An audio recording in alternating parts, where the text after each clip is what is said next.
বিহুবলীয়া ৰাইজৰ আশীৰ্বাদ ল'বলৈ মই সুবিধা দিয়াৰ বাবে আৰু অসমৰ বাপতি সাহোন বিহুটো জীয়াই ৰখাৰ স্বাৰ্থত তেখেতলোকে যি এখন মঞ্চ তৈয়াৰ কৰিছে তাৰ বাবে তেখেতলোকক আমি সকলোৱে ধন্যবাদ জনাবই লাগিব। গতিকে ৰাইজ উদযাপন সমিতিৰ কাৰণে এটা জোৰদাৰ হাত তালি যদি বজাই দিয়ে ভাল লাগিব একেলগে। ধন্যবাদ।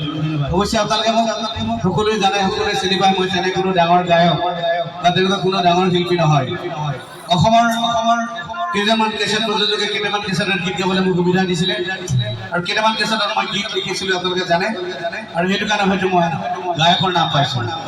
অসমৰ শিল্পী জগতখনত মই যেনেধৰণে খোজ পেলাব লাগিছিলে ঠিক তেনেধৰণে মই এতিয়াও খোজ পেলাবলৈ সক্ষম হোৱা নাই। অসমৰ বিভিন্ন চুকে কোণে ৰাইজৰ আশীৰ্বাদ বিচাৰি ঘূৰি ফুৰিছোঁ।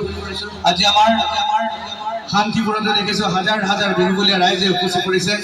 মই ৰাইজৰ পৰা আশীৰ্বাদ বিচাৰিছোঁ যাতে আপোনালোকৰ আশীৰ্বাদৰ দ্বাৰাই মই অসমৰ শিল্পী জগতখনত এখোজ দিব পাৰোঁ। আমাৰ ভাৰতৰে পূৰ্ব দিশত সোণালী গৌৰৱে চিৰময় জয় অসম জয়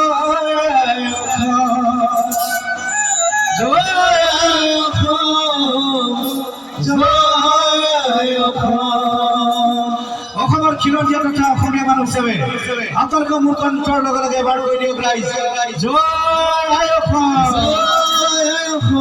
জয় অসম।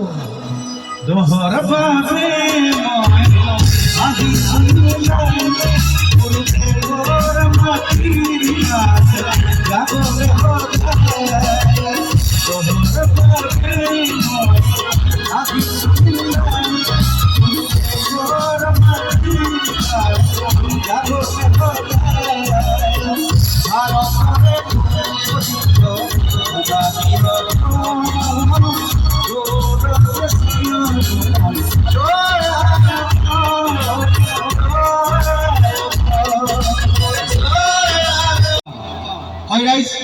সিদিনা উজনি অসমৰ চিলাপথাৰত আমাৰ এই চিনেমাৰ গামোচাখনিকে কোনো অনা অসমীয়া দুষ্কৃতিকাৰীয়ে ভৰিৰে গছকি ফেনেকি ফালি চিৰাচিৰ কৰিছে।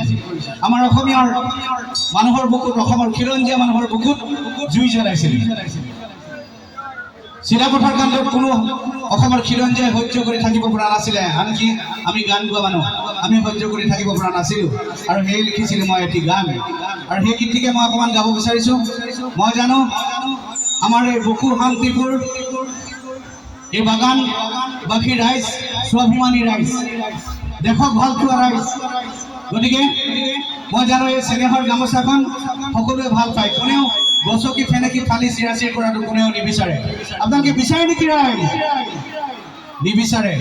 গতিকে ৰাইজ আপোনালোকে দেখাই দিয়ক যে আমি আৰু ছেকেণ্ডৰ কাৰণে এই গামোচাখন কাকো গছকি ফেনেকি ফালি চিৰাচিৰ কৰিবলৈ দিব নোৱাৰোঁ। কেনেকৈ দেখাব? আপোনালোকৰ হাতত এটা মোবাইল আছে, আপোনালোকৰ হাতত এটা মোবাইল আছে, মোবাইলৰ টপ লাইটটো আপোনালোকে অকণমান সময় কাৰণে জ্বলাই দিয়ক আৰু দেখাই দিয়ক আমি কিমান ভাল পাওঁ এই চিনেমাৰ গামোচাখন। আৰু সন্মানীয় লাইটমেন আছে, লাইট চলোৱা ভাই বন্ধুসকল আছে, এই লাইটবিলাক অকণমান অফ কৰি দিয়ক আৰু সকলোৱে নিজৰ নিজৰ মোবাইলৰ লাইটটো অকণমান জ্বলাই দিয়ক। ৰাইজ দেখাই দিয়ক আমি এই চিনেমাৰ গামোচাখন সঁচাকৈয়ে ভাল পাওঁ। আৰু যদি অসমীয়া মানুহ আছে আৰু জ্বলিব লাইট, যদি আছে হাজাৰ হাজাৰ লাইট আৰু জ্বলিব।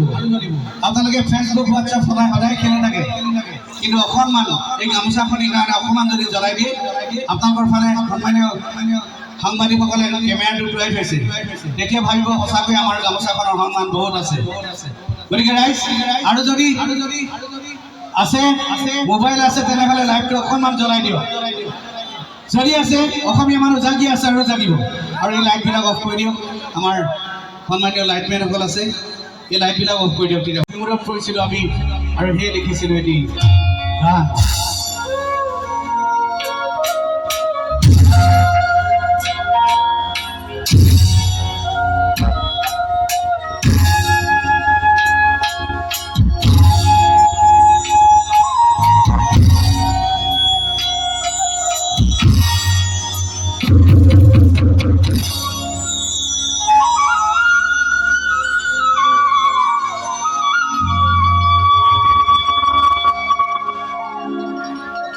তিনি বরণী আগে খান কাপুর এ জাতির পতাকা আমার জাতির পতাকা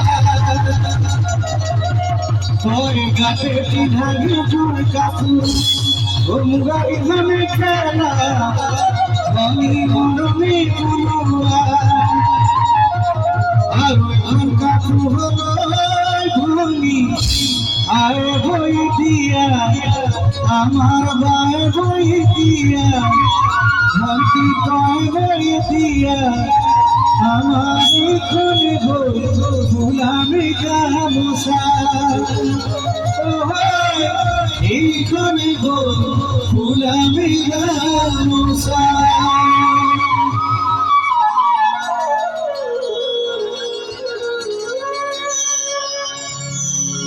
কিসে এ নখন গামুসা সিনা মুনি তো সখী